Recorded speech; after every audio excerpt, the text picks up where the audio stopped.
Iisang tent nina Kim at Paulo, nagpakalma sa Kim Pao fans sa SGF issue.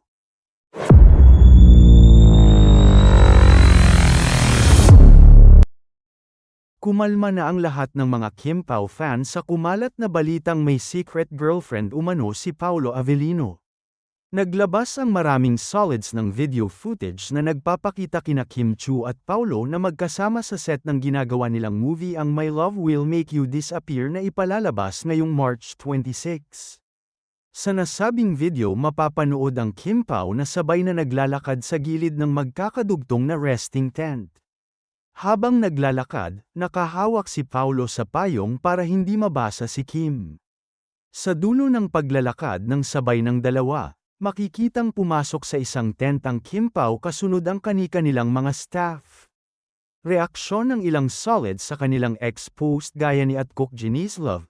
Thanks po sa nag-post ng video na eto kasi isang patunay lang na walang non-showbiz SGF si Pao kasi dito sa iisang tent lang. No ang Pao kapag in relationship yan respeto hihiwalay ng tent yan kasi si Secret GF niya talaga ang kasama niya sa iisang tent. Ganito rin ang reaksyon at komento ng ibang solids. Hindi raw sasakay si Paulo sa love team nila at magpapakilig ng todo, kung meron itong itinatagong kasintahan. Kaya nga sigaw ng Kim Pao fake news ang balitang SGF ni Paulo. Samantala, tiyak kikiligin ang mga fani nina Kim Chu, Paulo Avellino, Barbie Forteza, at David Lecoco.